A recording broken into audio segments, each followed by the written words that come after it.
welcome back to this tutorial. Let's just continue off from where we stopped in the previous one. Let's just do this because we're gonna need more than one terminal here. And let's put this one like this. I already have another root terminal open. Let's just put it here. Come on. I don't know, I'm a perfectionist with these things. Don't ask me why. Let's just put this one down. Like this. Why? Why are you doing this to me? Okay, there we go. So now we have our setup where you're going to need two terminals. So just go ahead and open them, two root terminals. And down below I have a small set of commands, so I don't have to remember them while I do this. Anyway, the first thing that we're going to use is, well, in my brilliant ordering of things, the last one here. So let's just go ahead and copy that, paste it here, and let me just go over this command. So you have MSF payload, you have specified which one do you want, you have a host, listening host, this is your own IP address, and it's being redirected to root desktop, and then I have named it cmd.exit, but you can name it whatever you want. You can smash your keyboard and it can be anything. You can put your name, last name there if you want. Anyway, you would hit enter here. I'm just gonna go ahead and change this name because I've already generated it. Let's say cmd101. Press enter, and this is gonna run for a while. It's a virtual machine, so give it a break. Understand it that it does not possess a significant amount of resources, and it says, okay, created by MSF payload lhost, and this is the path where it's going to be created, so we know that it's on the desktop somewhere. Yep, there we go. So I have the old one, but I have the new one here. This is the cmd_01.exit. You can't actually run this file on Linux without wine, but we don't actually want to run it on Linux. It doesn't make any difference. Now this file you can copy on your USB drive and you can carry it around in order to infect the intended target.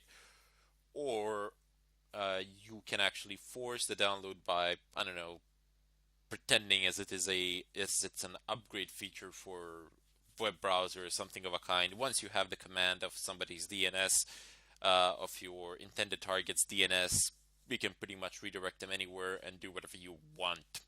They can't do anything unless you approve it. So have this. Once you have this, you can utilize it pretty much anywhere. Will it be detected or not? That is another issue indeed. Sometimes it will, sometimes it won't, depending on the system and its upgrade. So this will work for Windows systems. I think it's going to work universally across pretty much all of them. But don't hold my word to it. I have tested it out on Windows 8.1. It does work there. Does it work on 7? Probably. Does it work on anything below 7? I don't know, but very likely, like 90% chance. Anyway, let's just bring this back. So now that we have generated the payload, let us assume that we have delivered it to the victim machine. As I said, just use the previous tutorials, and there you will find you can combine any of those techniques to pretty much deliver this to pretty much any machine out there, as long as you can either redirect their traffic through you by creating an evil twin of a Wi-Fi, or by messing around with their DNS settings, poisoning their traffic, etc. Poisoning the ARP, etc. Anyway, I already have it copied out onto my Windows 8.1 virtual machine. And I'm going to go ahead and clear the screen because I don't think we're going to be needing it anymore. Here, I'm going to type in use. So tab option is supported here. You can finish your commands with tab. Multi handler. Press enter. And then you type in, well, you can actually type in show options, this is going to show you the options for it, but not much here. Clear, set payload. Nope, not like that. Set payload. Yes, actually, exactly like that. Set payload. Windows. Okay. The tab can be a bit slow in a virtual machine, but if you're using a physical machine, this is going to go a lot faster. Metasploit reverse TCP. So you remember all those payloads that we've seen in search? With search? Well, this is just one of them. Anyway, press enter. Excellent. So payload is set. Now let us configure it. You can type in show options. There we go. So you have local host. This is what you need to configure. Listening host. And you can configure the listening port. The default is 444. You can leave it, honestly, if you're not using it for something else, but you can also change it. Here's how you would do it. So set L host, and I have config. I want to see the IP address. So it's 102. Clear. Show options.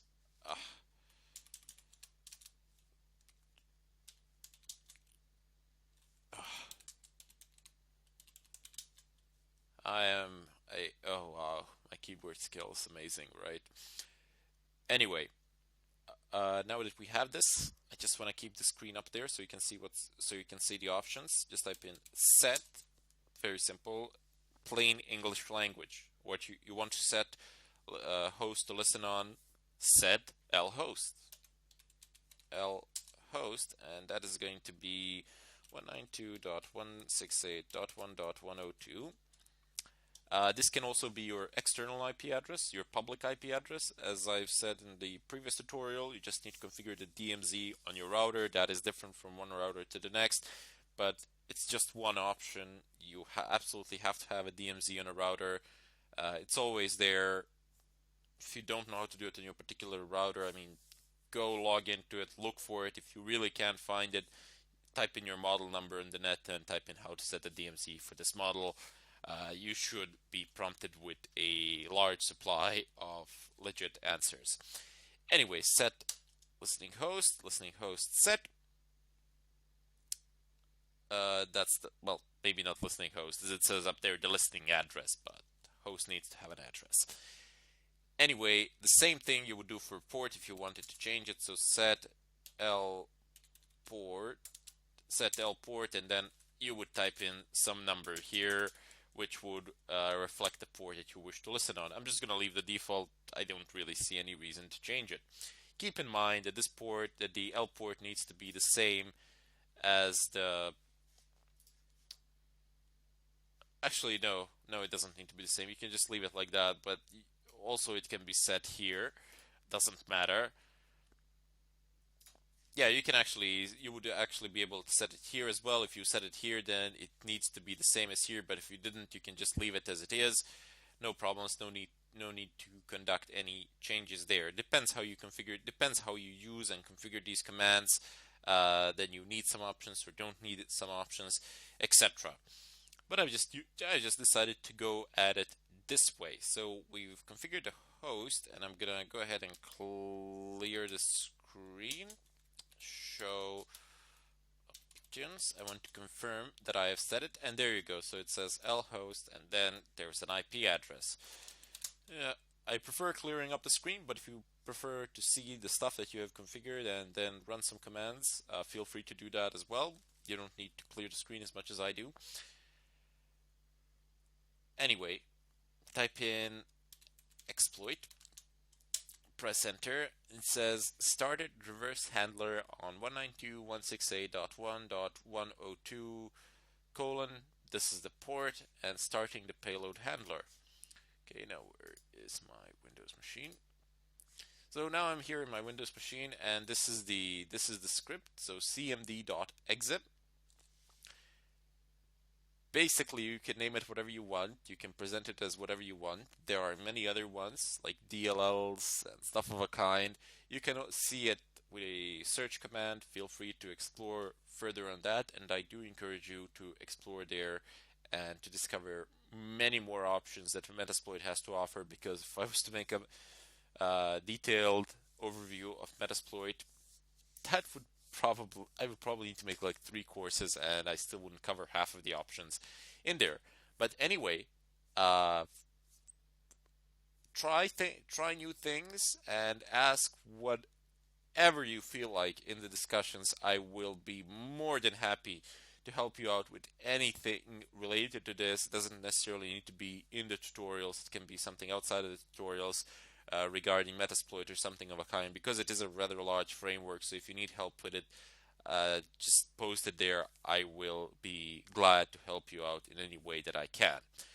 Anyway, go ahead and start this. Run standard. This is a standard question that is pretty much asked for any application. Do you want to run it? Go back to the Kali box, and there you go. The Meterpreter session has actually started indeed.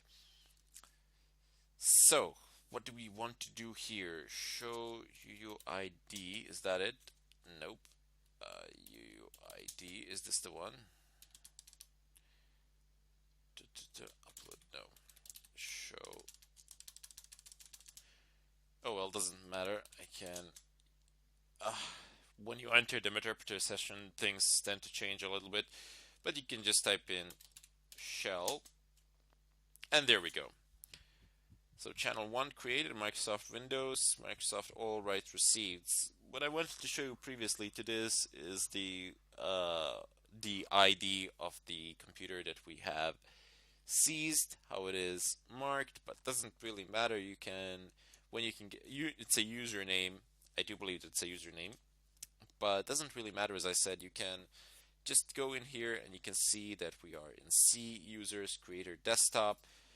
And if I go, I can MK there, and let's see, can you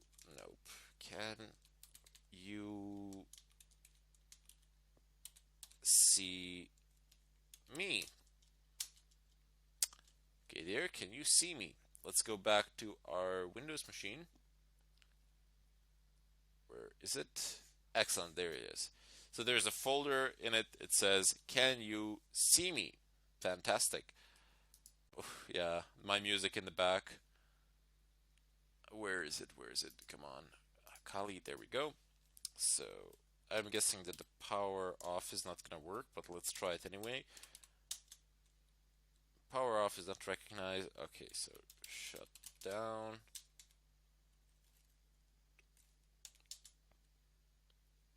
Okay, so you see what the problem is here that I have encountered.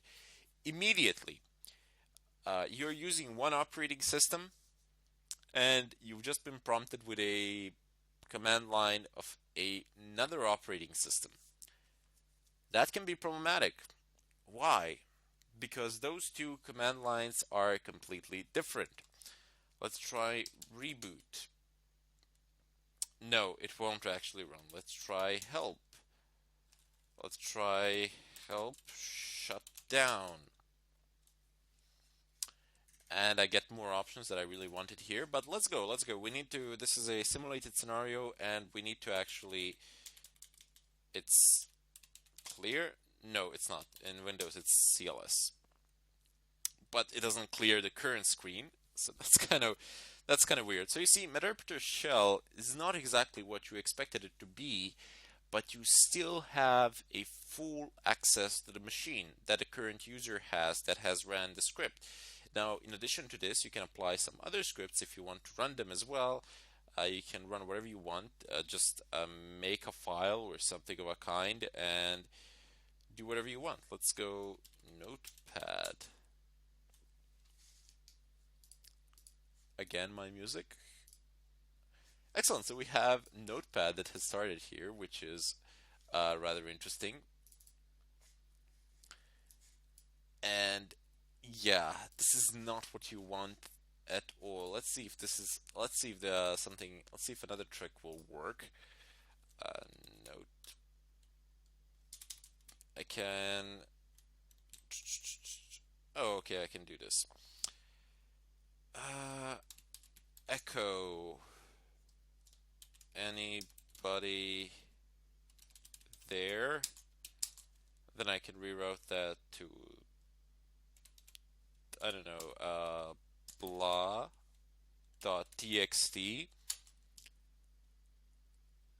Excellent. And now I would need to type in notepad. The tab doesn't work here. Blah.txt, which is very annoying. And now you've successfully started blah.txt. And excellent, there's another notepad file. It says anybody there. So imagine this is just kind of popping here and it says anybody there. Let's see if we can figure out how to shut the computer down with a shutdown command. Oh, there are so many options. Help shutdown usage. Oh, there are a lot of arguments here. Display graphical user interface. No, I don't want that. Log off. Okay, so power failure environment cord unplugged. I'm not sure if I want those. Let's see. Shutdown slash ups slash p. There we go. It actually worked. Meterpreter session 1 closed. Reason died. Basically, the computer on the other side died, and you can see in VirtualBox. Yep, I can't actually open it now. It's being bugged out because it is actually stopping. So, Kali, it says Windows 8.1. It says powered off. How amazing is that? You can just shut the computer down, but there we go. So it's no longer there. Okay, so to tell you one thing, this would be an extremely stupid thing to do, what I just did. Before I have made my script persistent, before I have scheduled it to run at boot time, I have shut down the computer on the other side. What now? Nothing. You have to redo the process again. You have to hack back in or wait until somebody's a genius on the other side actually decides to click on that file for like no reason of whatsoever. And you generally wouldn't put that on desktop. I've just put it there as an example, but you can put it anywhere you like. Doesn't matter if they download it from the net. It's going to go into their downloads folder, but doesn't matter. As long as they run it, it's going to be fantastic. And once again, you do have a way of deploying this because you do have a way of directing the traffic of your intended target. Anyway, I bid you farewell, and I hope to see you in the follow-up tutorial where we shall expand upon this further.